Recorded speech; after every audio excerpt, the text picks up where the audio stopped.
Hi dear students, welcome back to the channel. एक मरतबा फिर आपके सामने बायोलॉजी का एक और लेक्चर लेके हाजिर हूँ। ये फिर आ गया। आज का लेक्चर हमारा एनवायरमेंटल बायोलॉजी के बारे में है या फिर इकोलॉजी के बारे में है। एनवायरमेंटल बायोलॉजी और इकोलॉजी पे एक ऑलरेडी वीडियो अवेलेबल है चैनल पे, उसके लिंक मैं डिस्क्रिप्शन में डाल दूंगा। आप देख लीजिएगा कि हमारे एनवायरनमेंट के अंदर किस तरह हम लिविंग ऑर्गेनिज्म और नॉन लिविंग कंपोनेंट्स जो हैं आपस में एक दूसरे से इंटरेक्ट करते हैं, किस तरह हमारी एक्टिविटीज़ की वजह से हमारा एनवायरनमेंट डैमेज हो रहा है, हमारा माहौल डैमेज हो रहा है। क्योंकि ये ज़मीन वाहिद प्लानट है जिस पे लाइफ एग्जिस्ट करती है। The only the planet which support the life is earth. अगर इसके माहौल में हमने गड़बड़ कर दी तो फिर हमारा यहाँ पे रहना मुश्किल हो जाएगा। जो आज के लेक्चर में हम डिस्कस करने जा रहे हैं वो है एयर पॉल्यूशन। सबसे पहले बात करते हैं कि पॉल्यूशन है क्या। पॉल्यूशन का मतलब है किसी भी चीज़ का, किसी भी खालिस चीज़ का, किसी भी प्योर चीज़ का ख़राब हो जाना, कंटेमिनेट हो जाना। अगर कोई चीज़ प्योर है, प्योरेस्ट फॉर्म में मौजूद है तो आप उसे प्योर कहेंगे। लेकिन अगर उसके अंदर किसी और चीज़ के मॉलिक्यूल ऐड हो जाते हैं जो कि नुकसानदेह होते हैं तो उसे हम पॉल्यूटेंट कहते हैं।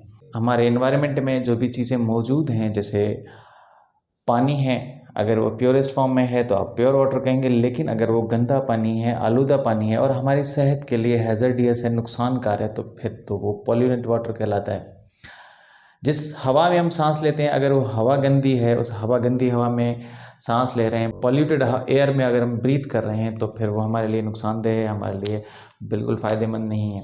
तो हवा का पॉल्यूटेंट के साथ मिक्सअप हो जाना या अपन पॉल्यूटेंट का हवा के साथ ऐड हो जाना हमारी हवा की आलूदगी का सबब बनता है।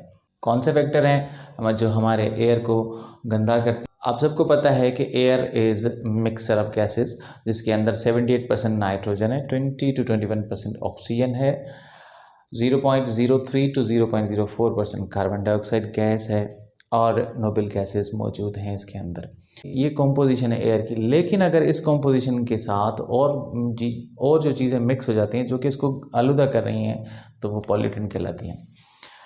मॉडर्न इंडस्ट्रियलाइज्ड दौर के अंदर हमारे पास बहुत सारी ऐसी इंडस्ट्रीज़ हैं, बहुत सारी ऐसी फैक्ट्रीज़ हैं जिससे बहुत ही ख़तरनाक धुआं निकलता है, स्मोक निकलता है।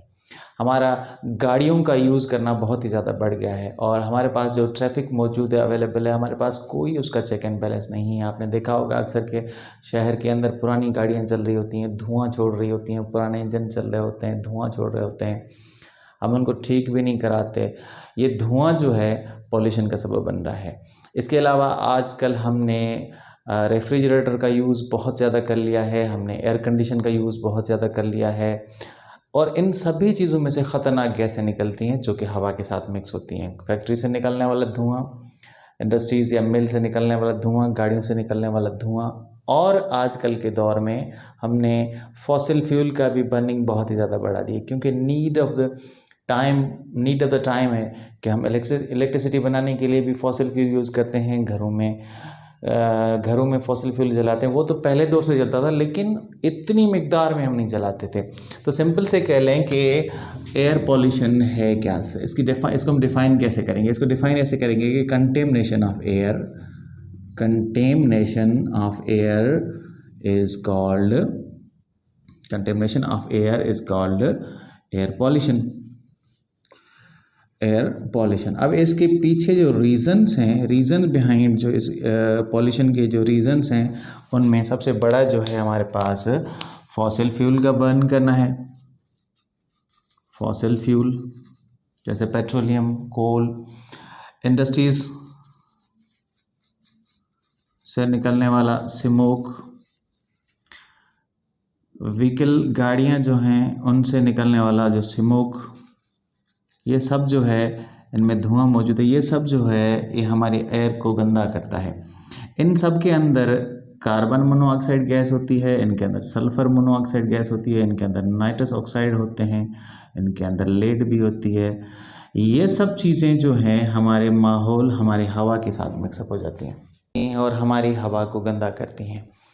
लॉन्ग टर्म अगर एयर पॉल्यूटेंट है, लॉन्ग टर्म के लिए इंसान अगर उसमें सांस ले रहे हैं तो long term exposure to the environment polluted long term exposure to the pollutant air क्या करता है, हमारे लंग्स के जो अल्वलाई होते हैं, आप सबको पता है कि हमारे फेफड़ों के अंदर जो होते हैं बहुत ही छोटे छोटे बैग लाइक स्ट्रक्चर होते हैं जिन्हें हम अल्वलाई कहते हैं। ये अल्वलाइज वो जगह होती हैं जहाँ पे आकर एक्सचेंज ऑफ गैसेज होती है बिटवीन एयर एंड ब्लड। तो ये अल्वलाई जो हैं डैमेज हो जाते हैं, इस कंडीशन को हम एम्फाइसीमा कहते हैं। इसके अंदर ब्रीथ का जो है शॉर्टनेस ऑफ ब्रीथ हो जाती है, हमारी सांस लंबी और खींची लगती है और हमें सांस की बीमारी हो जाती है जिसे हम एम्फाइसीमा कहते हैं। मज़े की बात यह है कि मॉडर्न बायोटेक्नोलॉजी के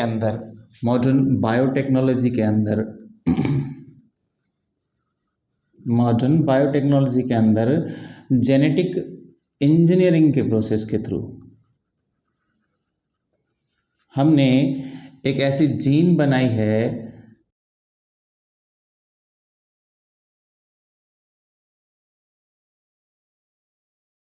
ये जीन जो है हमने शीप के अंदर डाल दी है, भेड़ के अंदर डाल दी है।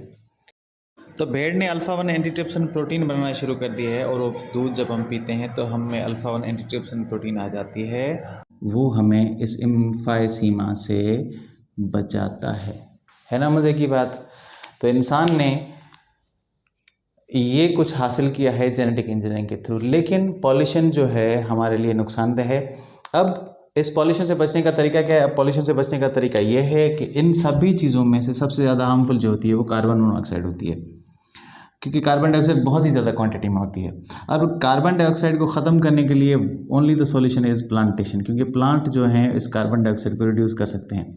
इस कार्बन डाइऑक्साइड का एक और नुकसान भी है, वो ये है कि हमारे ज़मीन के ऊपर जो ओजोन का लेयर मौजूद है जिसका फॉर्मूला है O3, कार्बन मोनोऑक्साइड क्या करती है, यहाँ से निकलकर जब ऊपर जाती है तो इस ओजोन लेयर को डैमेज करती है, इस ओजोन लेयर के ऑक्सीजन को रिमूव करती है और ओजोन लेयर जब टूट जाती है तो O2 जो है एक गैस है जो कि ज़मीन के सतह के ऊपर चली आती है और ये एक रिमूव करके कार्बन मोनोऑक्साइड के साथ मिक्स होकर कार्बन डाइऑक्साइड बन जाता है।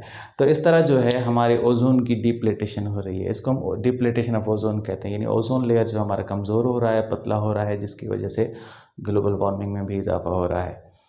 उम्मीद करता हूँ आपको चीज़ें समझ आई होंगी और आप अमल भी करेंगे। अमल क्या करना है? प्लांटेशन करनी है, पौधे उगाने हैं और अपने ख़राब गाड़ियों को ठीक करना है। धुएं वाली गाड़ियाँ मार्केट में बिल्कुल नहीं चलानी, हमारे इतराफ़ में कोशिश करनी है कम से कम पॉल्यूशन करें, आलूदगी पैदा करने वाली चीज़ों को कम से कम यूज़ करें। मिलते हैं फिर, टिल देन बाय बाय।